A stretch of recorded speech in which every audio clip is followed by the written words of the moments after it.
Welcome to the Deep Dive, where we take your sources, boil them down, and get you those key insights fast without you feeling totally swamped. And today, wow, we're diving into something pretty fundamental. It's about why we suffer and how we can find, genuine inner peace. We're looking at Joseph Nguyen's book, Don't Believe Everything You Think. Exactly the one. And you can really see how Nguyen's work taps into those three principles from Sydney Banks and ideas from people like Joe Bailey and Michael Neal, too. Right. So for you listening, maybe wanting to grasp these, let's face it, sometimes tricky ideas quickly, our mission today is simple. We're pulling out the core arguments from Nguyen about how our thinking creates struggles. And crucially, finding those practical takeaways, things you can actually, chew on and maybe try out in your own life, starting now. Okay, let's jump right in then. Yeah. A huge idea from the start is that suffering, well, it's kind of optional. Okay, optional suffering, that sounds big. How does he frame that? He makes this really important distinction between pain and suffering. Uses that Buddhist idea, the second arrow. Ah, yeah. The first arrow is the actual event, the unavoidable pain life throws at you. A loss, a setback, something real. Right, that's the pain. But the second arrow, that's all the stuff we pile on top. Our reaction, the anger, the resentment, the why me. And that's the suffering. That's the part Nguyen says we have some say over. It's optional. Exactly. But, he's pretty upfront that just knowing this intellectually isn't enough. Yeah. He struggled himself with how to actually apply it. Right. It's one thing to understand don't shoot the second arrow, but how do you stop yourself in the moment? Well, his big realization, the core of it all, is that the root cause isn't the external thing, that first arrow. It's our own thinking about it. That's what fuels the suffering. Which leads straight into this other massive idea. Right. We're basically living in a world created by our thoughts, not necessarily objective reality. Yes. This part really clicked for me. He gives these great examples like, you and I could be in the exact same coffee shop. Oh. You might be totally stressed, mind racing about work, while I'm just, enjoying my coffee, feeling calm. Same environment, totally different realities inside. That makes perfect sense. Or his example about, say, a political survey. Ask 100 people about the same policy. You'll get 100 different feelings and opinions. Because it's not the policy itself, it's the meaning we bring to it, the thoughts we have about it. That determines how we feel. Our feelings come from our thinking about the events, not the events directly. He even uses that common example. You're physically at home, maybe watching TV with your family, supposedly relaxing. Yeah, sounds nice. But if your mind is stuck replaying some argument from work or worrying about tomorrow, you feel stressed, right? Even though you're just for a moment, imagine it's gone. What feeling comes up? He suggests often it's things like peace, maybe happiness, freedom, lightness. Like removing a heavy filter. Exactly. So the big takeaway is our perception of reality, how we experience the world, it's generated from the inside out through our thinking.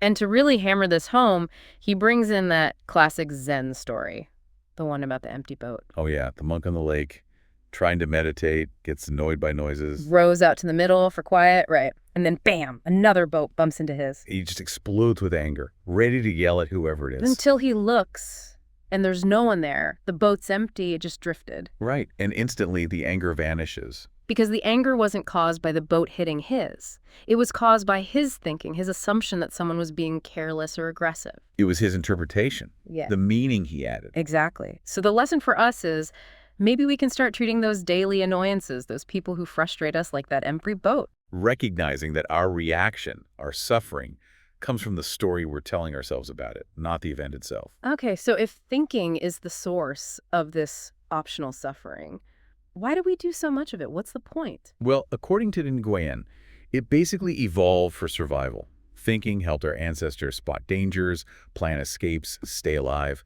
It's a really powerful tool for that. Our minds are sort of hardwired to scan for threats to keep us safe. Totally. But here's the catch. While the mind is brilliant at ensuring survival, that's its main job. It's not inherently designed to make us happy or fulfilled. Its focus is avoiding danger, not necessarily finding joy. So in our modern world, where actual survival threats are less constant, that same mechanism can keep us stuck in a low-level fight-or-flight mode. We interpret emails, traffic, comments as threats, triggering stress and anxiety. Our mind is just doing its old job. Right. And he contrasts this survival-focused mind with Our deeper consciousness, maybe even what some call the soul. Yeah, he suggests consciousness is more about experiencing life, and the soul is seeking things like peace, love, joy. So the idea is we don't have to be ruled solely by that survival programming anymore. We can actually learn to, thrive, not just survive. And getting there involves understanding this really critical difference he makes between thoughts and thinking. This was a huge aha moment for me. Definitely. Okay, so thoughts. He describes them as almost like raw mental energy, ideas that just pop into our awareness effortlessly. Like they come to us not from us actively doing something.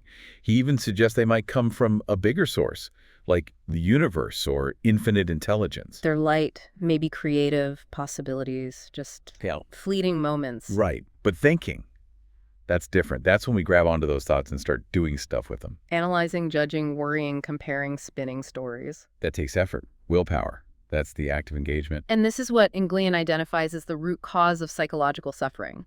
Not the initial thought, but the thinking about the thought. So interestingly, he argues that positive feelings like real joy, love, peace, they don't actually come from positive thinking. Wait, really? That goes against a lot of popular advice. I know. He says those positive feelings are our natural state, our default setting almost. Thinking, whether it seems positive or negative, can actually obscure that natural well-being. Okay, give me an example. He uses one like asking someone, say, how much money they want to make. The initial thought, the number might feel exciting, neutral maybe. A possibility. But then the thinking starts. Oh, can I really do that? That seems too high. What if I fail? I'm not good enough. Yeah. And that's where the stress, the doubt, the suffering creeps in. Got it. So the thought itself is just potential, but the thinking process adds all the limiting beliefs and judgments. Exactly. Thoughts create potential. Thinking often restricts it. He has that chart in the book, Thoughts versus Thinking. Yeah, that was helpful. It contrasts things like source, universe versus ego, weight, light versus heavy, energy, expansive versus restrictive, feeling, alive versus stressful. It really spells out the difference in quality between just having a thought arise and actively engaging and thinking about it. Thoughts are neutral fuel. Thinking is how we burn it, sometimes destructively. So this really challenges that whole just think positive mantra, doesn't it? It does, because if negative emotions are tied to the act of thinking, then positive emotions aren't necessarily produced by forcing positive thoughts. They're what's underneath. Our natural state, waiting to emerge when the thinking quiets down. He suggests a thought experiment. Recall a moment of genuine peak joy or deep love, like pure bliss. Okay, got one. Now, honestly, in that exact moment, what specific thoughts were you actively thinking? Probably. None. Or maybe the feeling came first and any thought like, this is amazing, came after. Right. Many people find there was very little conscious thought. The feeling was primary. It's like our factory setting is joy, love, peace, gratitude. Think of a baby, they often just exist in contentment. Until the thinking mind gets more developed and starts adding layers of complication. Exactly. And he suggests the intensity of our negative feelings is often directly proportional to the amount of thinking we're doing. More thinking equals more potential suffering. And conversely, the intensity of positive feelings is inversely proportional. Less thinking, more natural joy emerges. He uses that thoughtometer idea. The needle goes into the red zone with heavy thinking. So it's less about what we're thinking, good thought, bad thought, and more about the simple fact that we are actively, effortfully thinking that causes the disturbance. Precisely. And this whole understanding is grounded in what he calls the 3 principles of human experience, Yeah. drawing from Citibank's work. Right. Universal mind, consciousness, and thought. The foundations of how we experience life. Let's break those down a bit. Universal mind. He describes it as this formless intelligence behind everything. The life force in a seed, the power that heals a cut. Like the energy source of the universe.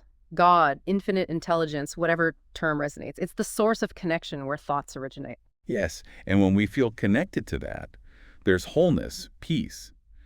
But that constant personal thinking we do. It acts like static, blocking the signal, creating feelings of separation, which feels bad. Exactly. Then there's universal consciousness. That's simply the capacity for awareness, the ability to experience anything at all. Without it, nothing registers. The screen on which the movie plays out. Good analogy. Yeah. And finally, universal thought. This is the raw potential, the energy that consciousness shapes into our specific experience. It uses that DVD analogy, right? Thought is the data on the DVD. Consciousness is the DVD player and TV screen that make it perceivable. And universal mind is the electricity powering the whole system. It's a neat way to visualize how these elements create our subjective reality moment by moment. Okay, so if this active, effortful thinking is the main culprit behind suffering, the big question is, how do we stop, or at least reduce it? Right. And he's clear, it's not about achieving a totally blank mind. That's probably impossible and not even the goal. Thoughts will arise. It's about not getting swept away by them, reducing the thinking about the thoughts. Exactly. Minimizing that engagement. He shares another Zen story here, the samurai and the Zen master. Oh, the one about heaven and hell? Yeah. The samurai demands to know about heaven and hell. Mm-hmm. The master insults him. The samurai gets furious, draws his sword. And the master says, that is hell. Right. The samurai, stunned, realizes his anger, puts away his sword, bows respectfully. And the master says, and that is heaven. The situation didn't change. Only the samurai's internal state, his thinking and reaction. He created his own hell and heaven in moments. So how do we get more heaven moments? Surprisingly, Nguyen says it's not about force or control. No, it's more about awareness.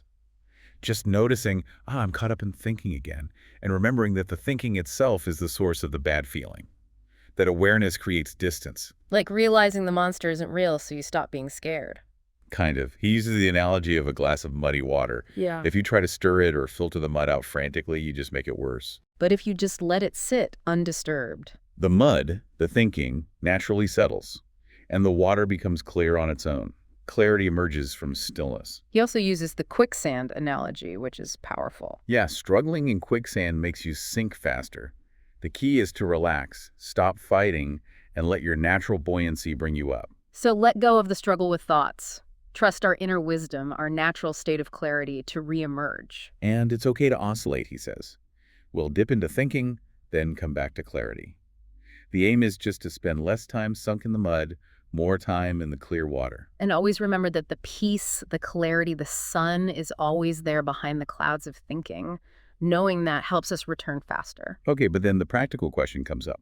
How do we function? How do we achieve things, live our lives, if we're not constantly thinking, planning, analyzing? That's a valid concern. But think about times you've performed at your best. Maybe playing a sport, playing music, deep in a creative project. What's often called flow. Being in the zone. Right. How much active, step-by-step analytical thinking were you doing then? Probably. Very little. It felt more automatic, intuitive, effortless, almost. Exactly. That state of flow is often characterized by a lack of conscious, deliberate thinking. He mentions that Japanese concept, mushin, mind without mind. Yes. A state free from distracting thoughts, fear, ego, crucial in martial arts. But think about it in life. Excessive thinking often leads to hesitation, self-doubt. Whereas mushin allows us to act from our deepest skills and intuition without that mental interference. Like a musician who's practiced so much, they just play without thinking of each note. So less thinking can actually lead to better performance, not worse. Okay, but what about big life goals, dreams, ambitions? Don't those require planning and, well, thinking? Another great point he addresses. He makes a distinction between goals born from inspiration versus goals driven by desperation. Okay, tell me more. Desperation goals. These often come from a place of feeling lack, scarcity, fear. I need to achieve this to be happy, secure, worthy. There's often urgency, pressure, a feeling of heaviness. Like you have to push and strive. Maybe they're means goals, getting something so you can then feel good. Exactly. And even if you achieve them, the satisfaction might be fleeting because the underlying feeling of lack hasn't really changed. Right. So inspiration goals. These feel different, lighter, more expansive, like a pull, a calling. They often arise from a sense of abundance, joy, a genuine desire to create or contribute. Less about proving something, more about expressing something. Maybe they're end goals fulfilling in the doing, not just the getting. Precisely. There's less pressure, less attachment to the outcome for validation. The joy is in the process. So it's not the goal itself that matters as much as the feeling, the energy behind it, where it comes from. That's the idea. And when we quiet down the constant mental chatter, that desperate fear-based thinking, we naturally create space to hear those whispers of inspiration. Clearing the noise so the true signal can come through. Yeah, and he offers that powerful question to tap into it. Imagine you had infinite money, traveled the world, had zero fear, and got zero recognition. What would you do? What would you create just for the love of it? The spontaneous answers that bubble up, those often point towards real inspiration. Which connects beautifully to his ideas about unconditional love and creation. Yeah, that part was really moving. He shares that story about his girlfriend, McKenna, right? When he asked her why she loved him. She couldn't really list reasons. It wasn't because of his traits or It actions. was just a state of being for her, Mm. an outpouring from within, not dependent on conditions he met. Which is the essence of unconditional love. Conditional love is I love you because. Unconditional love is just I love you, full stop. An overflow of inner abundance. And he links this back to our connection with that universal mind, that source.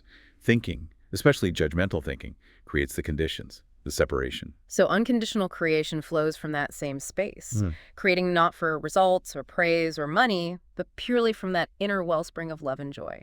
Creating for the sake of creating, which often leads to the most original, innovative work anyway. And here's the paradox. When you create unconditionally, you already feel the positive emotions, the joy, the fulfillment that conditional goals promise only after achievement. You get it instantly in the process. Because you're tapped into that source energy directly. It's a state of flow, of non-thinking creation. Okay, so let's say someone starts practicing this, reducing their thinking, and they actually start feeling peaceful more often. What happens next? Is it all smooth sailing? Not necessarily. Nguyen points out something really interesting, that newfound peace can actually feel weird, unsettling even, Why would peace feel unsettling? because it's unfamiliar. He calls it like the death throes of the personal ego, that part of us that identifies with the constant thinking, the drama, the problems. It tries to pull you back in. So you might suddenly get a wave of anxiety like, is something wrong? This peace feels fake, or I should be worrying about something. Exactly, it's a normal reaction. The key, he says, is to just recognize it for what it is. More thinking. Remember that thinking is the source of the unease. He uses that analogy of seeing a rope in the dark and thinking it's a snake. You feel real fear. But when you shine a light, bring awareness, and see it's just a rope, just thinking, the fear dissolves, peace returns. Got it. So just recognize the fear and anxiety as the ego's attempt to regain control through thinking. Right. And he also suggests that the energy freed up from all that constant worrying and analyzing needs somewhere to go. Channel it into those inspiration-based goals we talked about. Yes, exactly. Pour it into creative pursuits, things that feel genuinely good. This helps prevent falling back into habitual overthinking, just to fill the space. He mentions creating an activation ritual, like a morning routine, to deliberately start the day in that more peaceful, non-thinking state. That makes sense. Build momentum. Another big concept he tackles is how thinking relates to judgment, the idea that nothing is inherently good or bad. Yeah, this one can be challenging. He uses the piano keys analogy. Is C-sharp good or bad?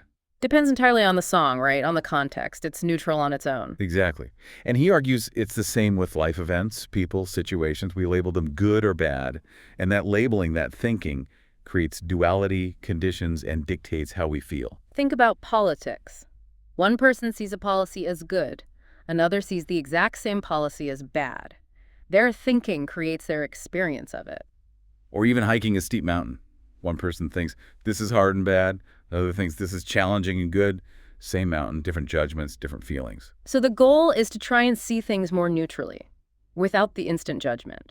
To look for a deeper, universal truth within, rather than getting stuck on subjective right-wrong. Kind of. And he suggests negative emotions are actually useful signals. They tell us we've slipped into judgmental thinking and forgotten that our thinking is the cause of the bad feeling. So the process is, feel bad. Recognize, I'm judging thinking negatively. Gently welcome that awareness without judging the judgment. Allow the thinking to settle, return to peace. Something like that. Acknowledging the thinking with acceptance helps it dissipate. Okay, but if we start judging and analyzing everything as good or bad, how on earth do we make decisions? How do we know what to do? That's where intuition comes roaring in. Instead of relying solely on pros and cons lists and overthinking. We learn to tune into that inner guidance, that gut feeling. Exactly. That deeper sense of knowing what feels right, even if it doesn't make logical sense on the surface. How often do we have that gut feeling, ignore it because it seems illogical, and then later regret it? Happens all the time. So intuition is like our internal GPS. That's a great way to put it. It guides us, The rope might seem strained sometimes, and he warns against constantly seeking external validation for it. Intuition often knows things before the logical mind or the outside world catches up.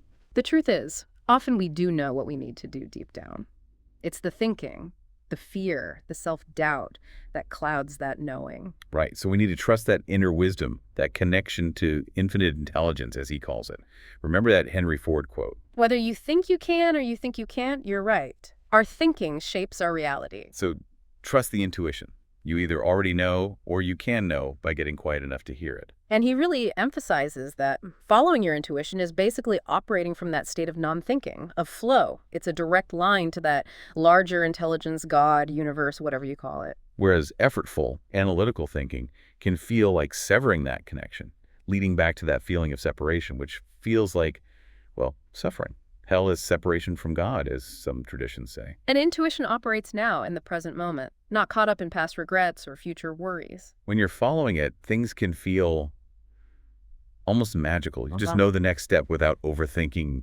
Synchronicities might happen. Time feels different. You feel that abundance, love, joy, peace. But it can be hard to stay there, right? The mind wants to jump back in and figure it all out. Totally. The challenge is to keep trusting that inner wisdom over the limited, often fearful personal mind. Our job is to hold the vision, the what, the how, often unfolds in ways we couldn't have predicted. Suffering comes from trying to force the how. Exactly. The path appears as you walk it step by step. It requires trust. And intuition itself, it's that quiet voice, that gut pull. Leave the job, make the call, forgive the person. It often feels clear, even if scary. Yeah, he contrasts intuitive thoughts, which often pop in effortlessly, with a sense of knowing, with the heavy, effortful, often negative feeling of analytical thinking. Intuition often nudges us outside our comfort zone into the unknown, which our logical mind fears. But the unknown is where the infinite possibilities lie, where miracles happen. Non-thinking is the doorway. Acknowledge the fear that arises from thinking about the unknown and let the courage guided by intuition lead. And creating that state of non-thinking literally creates space in our minds. It's like mental breathing room.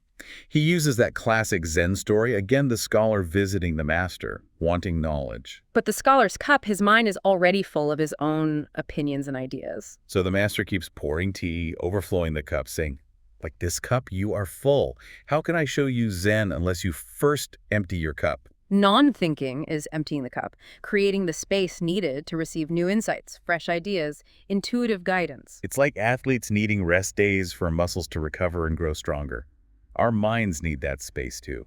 He mentions Edison napping with steel balls, Einstein playing the violin. They intuitively knew they needed to step away from focused thinking to allow solutions to surface. Right. Einstein's quote, "We can't solve problems by using the same level of consciousness we were at when we created them." You need that shift, that space. And Nguyen gives a simple process for inviting these insights when stuck. 1. Recognize the bad feeling comes from thinking. 2. Create space, stop forcing it, trust your inner wisdom. 3. Notice and amplify any feelings of peace, love, joy that arise in that space. It sounds simple, and the truth often is. Applying it consistently is the journey. But the key is always remembering, the moment you catch yourself suffering, it's the thinking. That awareness itself is freedom. But are there common roadblocks people hit when trying to live more from this non-thinking space? Definitely. As we mentioned, the peace itself can feel weird and trigger thoughts like something's wrong. The ego fighting back. Right. Also, the ingrained belief that we need to be constantly thinking, worrying, analyzing to be productive or successful, the fear of losing our edge. When in fact, happiness and flow often boost productivity and creativity. Exactly. So faith becomes really important. Faith in the process, faith in the unknown, faith that your inner wisdom will guide you. Recognizing that uneasy feeling is just the mind trying to pull you back into the familiar zone of thinking for a false sense of safety. It really comes down to a choice, moment by moment. Familiar suffering through thinking, or potential freedom and happiness in the unknown space of non-thinking. And it's crucial to be kind to yourself. You will fall back into thinking. Everyone does. The practice isn't about perfection. It's about noticing, remembering the principle, and gently returning to peace, over and over. No judgment. So after exploring all this, the book asks, now what? Where do we go from here? Well, this deep dive, like the book itself, it's a starting point, right? Not the end. The core message is powerful. We are always just one thought away, or rather one moment of non-thinking away from peace, love, and joy. And just engaging with these ideas, even just listening today, likely planted some seeds, created some shifts in perspective already. Absolutely. Once you have an insight, a new level of understanding, you can't really unknow it. You might forget temporarily, slip back into old patterns, but the understanding is there. And if it all sounds too simple, Nguyen addresses that too. Truth often is simple. It's our thinking mind that loves complexity because it gives it something to do. The invitation is always to simplify, to listen inwards. to trust that inner wisdom, despite the world often telling us we're lacking something externally. Right. The message is you already have everything you need inside. The journey is about continuing to live from that place of peace, letting go of the unnecessary thinking that obscures it. And interestingly, as you start to embody that more, people notice. There's a different quality, a lightness, a joy that naturally draws curiosity. You become living proof in a way. You're now equipped with the understanding to fundamentally change your own experience of suffering. And maybe it's not entirely a coincidence that you, listening right now, felt drawn to explore this. Thank you so much for joining us on this deep dive into how our thinking shapes our reality. Yeah, thanks for sticking with us. It's powerful stuff. That core idea, the impact of simply understanding our own thinking process, it's really the fundamental takeaway here. Definitely. We really hope you'll take some time, let these ideas percolate, and see how they resonate with your own life. Maybe even go back to the source. Revisit Joseph Nguyen's book, Don't Believe Everything You Think. With these insights fresh in your mind, it might hit differently now. And we want to leave you with one final thought to ponder. Pick one area in your life, just one, where you seem to experience suffering again and again. Now ask yourself, what if the answer isn't about changing anything out there, but simply about noticing? With curiosity, you're thinking about it. What new possibilities, what sense of freedom might just open up from that awareness alone?